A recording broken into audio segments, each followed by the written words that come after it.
Ranch Express Courier Private Limited. Domestic International Cargo. உங்கள் இல்லம் தேடி வந்து courier booking delivery செய்து தரப்படும். காணொலி காட்சி மூலமாக அவர்களுக்கெல்லாம் எச்சரிக்கை விடுத்திருக்கிறார். அவர்கள் எல்லாம் அதை இன்றைக்கு மிக சீரியஸாக எடுத்துக்கொண்டு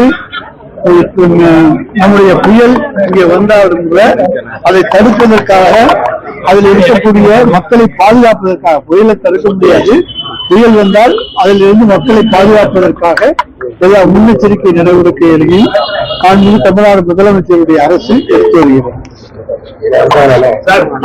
செங்கோட்டையன் வந்து சொல்லியிருக்காங்க, அதிமுகவும் திமுகவும் அதிமுகவும் திமுகவும் இப்ப நேற்று வரைக்கும் அவருக்கு ஒரு புத்தி எந்த போச்சு இல்ல எம்ஜிஆர் வச்சு இப்ப அரசியல் பண்ண நினைக்கிறாங்களா? எம்ஜிஆர் ஒண்ணு கொண்டாட நினைக்கிறாங்களா? அதாவது யாரை வைத்து யார் எந்த அரசியல் செய்தாலும் மக்களுக்கு செய்கிற களப்பணிகள் களத்தில் நிற்கும், அது மக்களுடைய மனதில் நிற்கும். மாண்புமிகு தமிழ்நாடு முதலமைச்சர் அவர்கள் கடந்த 4 ஆண்டு காலமாக செய்திருக்கின்ற பல்வேறு களப்பணிகள் திராவிட முன்னேற்ற கழகத்துடைய கூட்டணிக்கு அதனுடைய வெற்றிக்கு போய் நிற்கும். புனிதமான ஆட்சி வந்து புனிதமான ஆட்சி தான் நடக்கிறது. எதிர்காலத்திலும் தலைவர் தலைமையில புனிதமான ஆட்சி தான் நடக்கும். ரெட்ஜெயின்டுக்கு வந்து அமலாக்கத்துறை வந்தோன்னா கட்சிப்ப கூட எடுக்காம வந்து டெல்லிக்கு வந்து தமிழக முதலமைச்சர் சென்றாருன்னு எடப்பாடி பழனிசாமி வந்து விமர்சனம் பண்ணிருக்காரு. ரெட்ஜெயின்டுக்கு அமலாக்கத்துறை வரணும்னு சொன்னோன்னா உடனடியா வந்து அவசர அவசரமா கட்சிப்ப கூட எடுக்காம வந்து கட்சிக்கெல்லாம் நாங்க போட்டிட்டு போற பழக்கம் எங்களுக்கு கிடையாது. அதுக்கு வந்து தகுதி உள்ள ஒரே அரசியல் தலைவர் இந்தியாவிலேயே முகத்தை மறைத்துக் கொண்டு கட்சிக்கால் செல்லக்கூடிய ஒரே தலைவர் எடப்பாடி பழனிசாமி தான் என்பதை நிரூபித்திருக்கிறார். கார்மாரி காய்ச்சல்பவர், ஏசி காரிலே இஎம்ஐ வந்து கட்சிப்பை படித்தேன் என்று சொல்பவர் எல்லாம் எடப்பாடி பழனிசாமி தான். எங்கள் தலைவரை போல ஒரு தைரியசாலி, தைரியமிக்க, வீரமிக்க ஒரு முதலமைச்சர் இந்தியாவில் கிடையாது. திராவிட கட்சிகளை நோக்கிதான் வந்து இது வரைக்கும் வந்து ஆட்கள் நகர்ந்து வந்துட்டு இருந்தாங்க. ஒன்னு அதிமுக வருவாங்க, திமுக வருவாங்க.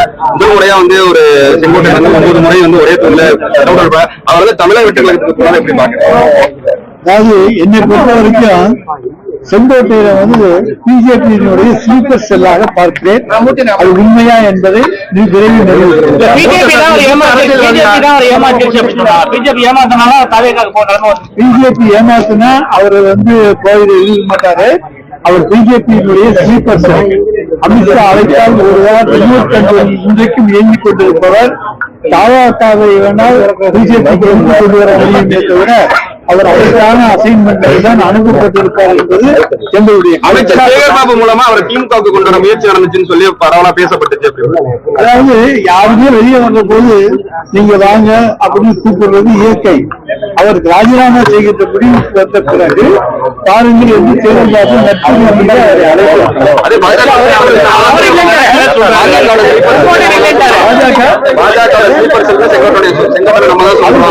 நட்பு அவர் வரலாம்.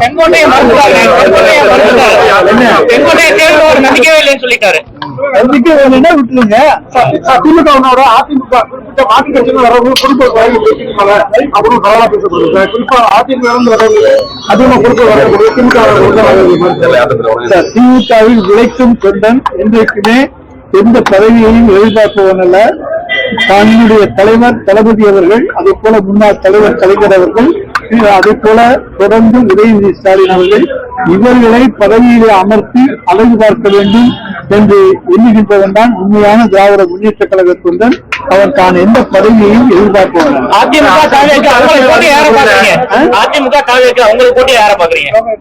நாங்க யாரையுமே, அதாவது எல்லாருமே களத்தில் போட்டிதான். ஆனால் வெற்றி எங்களுக்கு மூன்றாவது அமையும் அப்படின்னு சொல்லியிருக்காங்க. மூன்றாவது அணி உருவாகட்டும், அப்புறம் அது பலமானதா வலிமை பலவீனமானதா மூத்த அரசியல்வாதிகள் செங்கோட்டையில் வந்து எடப்பாடி பழனிசாமி அவரை வெறுத்து விரட்டிவிட்டார். அவருக்கும் நல்ல புரிதல் கிடையாது. அதே நேரத்தில் பாரதிய ஜனதா கட்சியோடு செங்கோட்டையனுக்கு நல்ல புரிதல் உண்டு. அவர்கள் எந்த பொறுப்பிலும் இல்லாமல் அமித்ஷாவை போய் டெல்லியிலே சந்தித்து வந்து அதற்கு பிறகு அவர் ஒரு முடிவெடுக்கிறார். தினகரனோடு செல்கிறார், ஓபிஎஸோடு செல்கிறார், சசிகலாவை செல்கிறார். இப்படி பல்வேறு குழப்பங்கள் எல்லாம் செய்துவிட்டு கடைசியாக பாரதிய ஜனதாவுடைய ஸ்லீப்பர் செல்லாக இறுதியில இன்றைக்கு தாவாக்களுக்கு அந்த தேர்தல் நெருங்கி வருகிற வேலையில மத்திய அரசு இடி வச்சு மிரட்ட முயற்சி சொல்றாங்க, எப்படி பாக்குறீங்க சார்? ஈடியை வச்சு மிரட்டுனா அவங்க மிரட்டுட்டோம், அதில் நாங்க பயப்பட மாட்டோம். எதையும் எதிர்கொள்ளக்கூடிய தைரியமும் துணிச்சலும் எங்களுக்கு இருக்கிறது. ஈடி ரயில் கூட நேற்று கூட புதுக்கோட்டையில எங்கேயும் வரப்போதா சொன்னாங்க. எந்த விதமான இதுவும் வரல. எப்ப வந்தாலும் எதிர்கொள்வதற்கு தயாராக இருக்கிறோம்.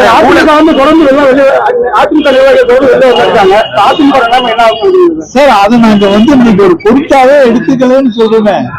அது அதிமுக பலவீனப்படுத்திருப்பது. எடப்பாடி தலைமையிலே தொடர்ந்து தொடர் தோல்விகளை சந்தித்துக் கொண்டிருக்கிற இயக்கம் தான் அதிமுக. ஊழல் இல்லாத ஆட்சி அமைப்புன்னு சொல்லி தான் தமிழக வெற்றி கழகம் சொல்லியிருக்காங்க. அதே நேரத்துல ஜெயலலிதாவுடைய படத்தோட தான் செங்கோட்டையனை அந்த கட்சியில போய் நினைச்சாரு. எப்படி பாக்குறீங்க சார்? சினிமாவில நடிக்கிறவங்கள்ட்ட ஊழல் இல்லைன்னு சொல்லி எதுவுமே சொல்ல முடியாது. கருப்பு பணம் தான் சினிமாவில் முதல் பணம். எனவே கருப்பு பணம் வாங்காமல் எந்த சினிமா நடிகரும் இருக்க முடியாது. 100 கோடி 200 கோடி வாங்கினா அவ்வளவையும் கணக்கில காமிச்சிட்டு 80 லட்சம் 80 கோடியை கொண்டு யாரும் டாக்ஸ் கட்ட மாட்டாங்க. அதனால ஊழலை ஒழிக்க போகிறோம் என்று சொல்லுகின்றவர்கள் தங்கள் ஊழலை அம்பலப்படுத்திவிட்டு அதற்கு பிறகு ஒழிக்க வரணும். Branch express courier private limited domestic international cargo உங்கள் இல்லம் தேடி வந்து கொரியர் புக்கிங் டெலிவரி செய்து தரப்படும். என்றும் உங்களுடன் மை இந்தியா. முக்கிய செய்திகளை உடனுக்குடன் தெரிந்து கொள்ள சப்ஸ்கிரைப் பண்ணுங்க, பெல் பட்டனை பிரஸ் பண்ணுங்க. என்றும் உங்களுடன் மை இந்தியா.